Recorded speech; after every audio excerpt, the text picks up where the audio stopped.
Okay, and welcome to View from a Shed. And I really am getting a view from a shed this morning. Why am I so far away? I'll tell you why I'm so far away. This is my second stab at doing this this afternoon. But I normally do these things in the morning. But we're now in the afternoon and the street's kind of coming to life. I've got a neighbour gardening to the back of me. I've got a neighbour to my left with a yappy dog. There's more yappy dogs to my right. And I kind of feel kind of awkward being out in the garden. Everybody can hear me talking about all this stuff. So I'm now in the shed, and I know for a fact that noises from the shed only travel so far. So I feel I can become a better storyteller by being in the shed. But anyway, what we have got is we've got some nice symbolism in the table in front. There's a mug there with a face of Carsden Quizzler. Now, a lot of people have said to me, who is Carsden Quizzler? Why don't you just call yourself Graeme Campbell? Well, the whole thing came about is because I was a very reluctant subscriber to Facebook.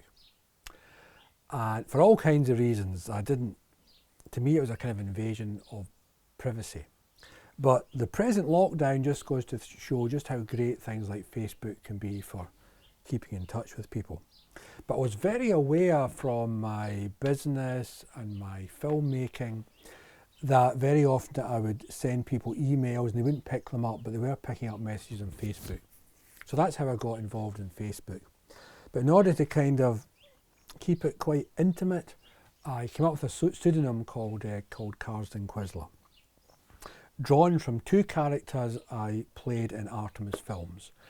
Carsden was a character in Terminal 7, an Artemis science fiction film, and Quizzler, that's actually Quizzler on the mug, Quizzler was a character from The Hunt, which was a kind of Artemis fantasy movie. So I basically kind of pieced both the names together as Carsden Quizzler. So that's kind of really what it's all about.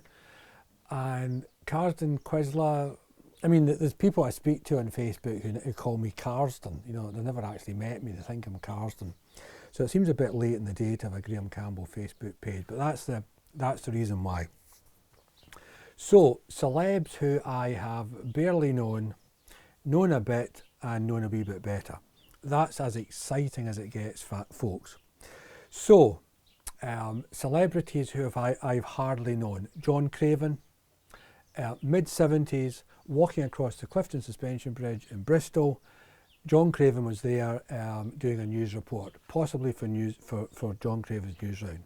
I passed him. He didn't even see me. We didn't exchange any words, so I don't really know John Craven at all.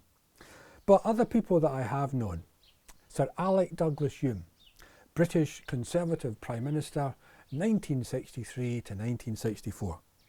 He preceded Harold Macmillan and he was defeated by Harold Wilson. So how did this curious link happen? Well, basically, a great aunt of mine called Aunt Marjorie was a leading light of the Straven Conservative and Unionist Association. And as a child, and I had no control over this, folks, I was taken along to a garden party and presented to Sir Alex Douglas Hume. I don't have any memory of the event. If there's any photographs out there, I'd love to see them. But seemingly somewhere the toddler Graeme is seen with Sir Alex Douglas Hume. So how about that? Politicians who I've known a bit better. I know quite a lot of current politicians. I know them through my business. I know them through my days working with the council. But I'm not going to talk about the kind of modern politicians because it could get libelous. So we're not going to go into that kind of stuff just now. But a more recent Prime Minister and politician who I once filmed was Gordon Brown, almost 20 years ago. When I first came to Fife, I met a very talented woman called Maureen Potter, who was a writer. She also had a real interest in filmmaking. And she had put together what, from what I could see, seemed to be the very first kind of drama film to be made in Fife. It was called Waiting for Gordon. It's about a group of characters all waiting at Kirkcaldy railway station to meet Gordon Brown, who at that time was Chancellor. And if you put it into its historical context, Gordon Brown was a big deal. He was a big deal in Fife, he was a big deal in Scotland, he was a big deal in the country. So anyway, she pulled together a team of people to make this film, both crew and actors. And I got involved because the cameraman, who had been the AV technician at the old Fife College, he was unavailable. So he lent me his camera, and we went along to Lochgelly Centre to film Gordon Brown, who had agreed to participate as an actor, playing himself in Maureen's film. So we turned up at Lochgelly Centre. I do remember Gordon Brown was over an hour late, and he turned up with a posse of very kind of fussy, and I have to say quite suspicious aides. And they kept saying, "You've only got Gordon for 10 minutes, you've only got Gordon for 10 minutes. As it turned out, we actually had Gordon for over an hour. Gordon chatted with me, he chatted with Maureen Potter. Maureen Potter knew him from school. Maureen Potter's sister had dated Gordon Brown. And he'd learnt his script, he put in his performance as Gordon Brown, and he was actually very good at playing Gordon Brown. And he actually lent quite a lot to Maureen Potter's film. So, purely as a cameraman, in working with him, he seemed a very kind of friendly guy, and although he had all these very kind of fussy aides, all the time saying, you know, we must go, we must go, we must go, he basically stuck with it and didn't leave until Maureen was happy with his part. So yeah, so he was very, very easy to work with from that point of view. So other celebrities. Now, some of you have said on Facebook, Yoko Ono, I'd like to hear about that one. Well, the Yoko Ono one is quite curious, and I should warn you, it's also quite tenuous. Okay, my link with Yoko Ono really comes from a publisher called William McLellan. In the 80s, I worked briefly for a publisher called William McLellan, who even then must have been approaching 90. Now, you can Google William McLellan. William McLellan was famous because as a publisher, he'd been the first publisher to publish the works of Hugh McDermott. He'd also been a leading light in publicising Celtic art at a time when it was kind of forgotten about.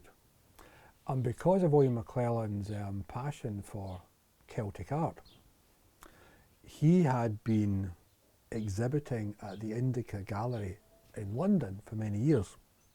And those of you who know your Beatles history will know the important part that the Indica Gallery played in John Lennon meeting Yoko Ono.